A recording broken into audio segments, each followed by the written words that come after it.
కథాస్రవంతి నిరంతర కథాప్రసార వాహిని కథల భాండాగారం కథాస్రవంతిని ఆదరిస్తున్న అభిమాన శ్రోతలకు నమస్కారం. ఈనాటి కథకు స్వాగతం.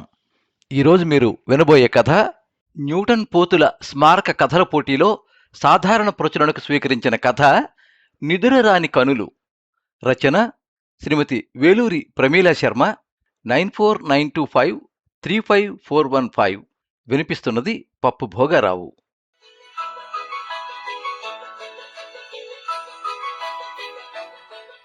ఇటాలియన్ మార్బుల్తో కట్టిన విశాలమైన ఇంటి గోడలపై అందమైన జ్ఞాపకాలన్నీ ఫోటోలుగా వేలాడుతున్నాయి. ఖరీదైన షాండ్లియర్ వెలుగుల ముందు లేత గోధుమ వర్ణంలో పలుచగా ఉన్న కిటికీ కర్టెన్లో నుంచి గదిలో లోపలికి పరుచుకున్న వెన్నెల కాంతి వెలవెలబోతూ ఉంటే, ముఖములతో మెత్తగా చేసిన కార్పెట్పై మెల్లగా నడుచుకుంటూ వెళ్లి నిస్త్రాణగా మంచంపై వాలిపోయింది తన్మయి. రాజస్థాన్ ప్యాలెస్లను పోలిన ఇల్లు తన కోసం కావాలని అడిగి మరీ కోటాలోని ఖరీదైన ప్రదేశంలో కట్టించుకుంది తన్మయి. అధునాతన హంగులు అమర్చిన ఆ భవంతిలో కౌండిన్య, తన్మయులతో పాటు మరో 4 పనివాళ్లు ఉంటున్నారు. అయితే ఆ నలుగురికి భవంతి లోపలికి అన్ని వేళలా ప్రవేశం లేదు. ఏకాంతంగా గడపడానికి కట్టించుకున్న ప్రత్యేక మందిరంలో ఇద్దరూ సేదతీరేవారు. కానీ ఇప్పుడు తన్మయి మాత్రమే అక్కడ ఉంది. 25 ఏళ్ల క్రిందట పెద్ద చదువులు చదువుకుంటానని విదేశాలకు పంపమని పేచీ పెట్టినప్పుడు తన తండ్రిని ఒప్పించి పంపించిన తల్లి కావ్య గుర్తొచ్చి తన్మయి కళ్ళు చెమర్చాయి. ఎంత దూరాన ఉన్నా తల్లికి దగ్గరగా ఉన్నట్టుగానే అనిపించేది. అందుకు కారణం తల్లి పలకరింపులోని తీయదనం, ఆత్మీయత ఆమెకు కొండంత ధైర్యాన్నిచ్చేవి. కొత్త పరిచయాలు జీవితంలో ఒక్కోసారి ఊహించని మార్పులకు కారణమవుతాయంటారు. అలా జరిగినదే కౌండిన్య పరిచయం.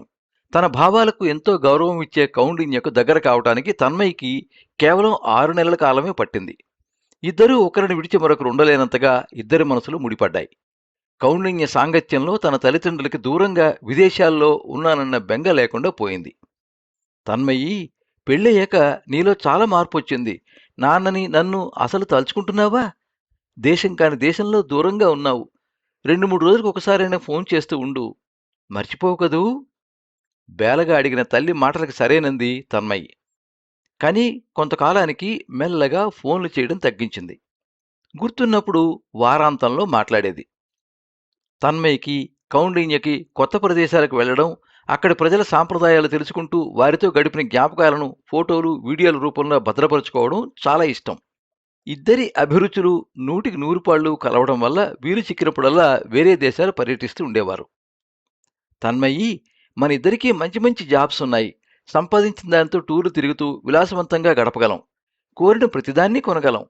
ఇదంతా ఎప్పటికీ ఇలాగే ఉండాలంటే ఎప్పటికీ మనం ఇద్దరుగానే ఉండాలి. మూడో వారిని స్వాగతించవద్దు. బాధ్యతలు ఊబిలో చిక్కుకుంటే లైఫ్ను ఎంజాయ్ చేయలేం. ఏమంటావు? తన నిర్ణయం ఆమెకు అర్థమయ్యేలా చెప్పడంలో సఫలీకృతుడయ్యాడు కౌండిన్య. నువ్వన్నది నిజమే కౌండిన్య. పిల్లల కంటే ఈ సంతోషాలన్నింటికీ దూరంగా ఉండాల్సి వస్తుంది.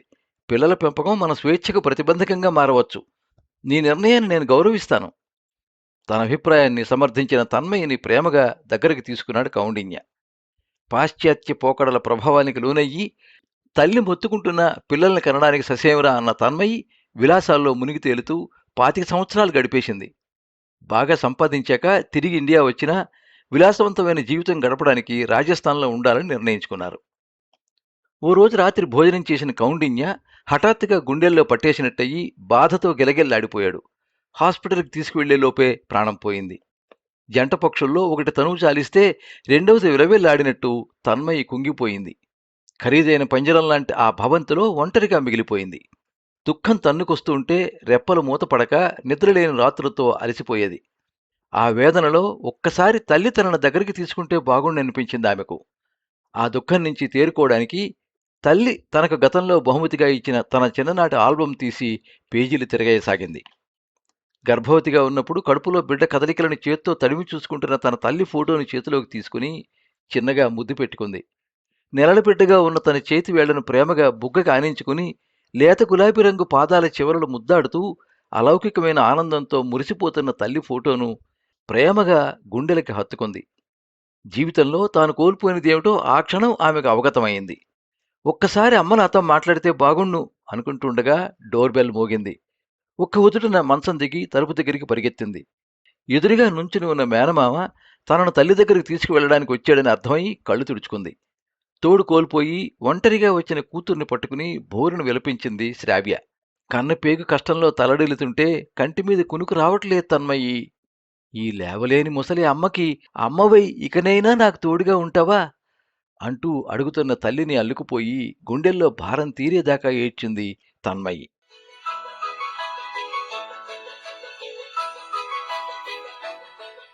మీరింతవరకు నిదురరాని కనులు కథ విన్నారు. రచన శ్రీమతి వేలూరి ప్రమీలా శర్మ. వినిపించినది పప్పు భోగారావు. ఈ కథ 2026 సంవత్సరం మార్చి నెల విశాఖ సంస్కృతి తెలుగు మాసపత్రికలో ప్రచురితమైంది. ఈ కథనం మీకు నచ్చినట్లయితే ఈ వీడియోని లైక్ చేయండి, మీ మిత్రులకు షేర్ చేయండి, మీ అభిప్రాయాన్ని కామెంట్స్లో తెలియజేయండి. మీరు మొదటిసారి ఈ ఛానల్లో కథ వింటున్నట్టయితే ఈ ఛానల్ని సబ్స్క్రైబ్ చేసుకోండి. పక్కనుండే బెల్ ఐకాన్ని తప్పకుండా నొక్కండి. ఈ ఛానల్ ద్వారా వినిపించే కథలు, కబుర్లు, వ్యాసాలు అన్నీ ఎప్పటికప్పుడు మీకు అందజేయబడతాయి.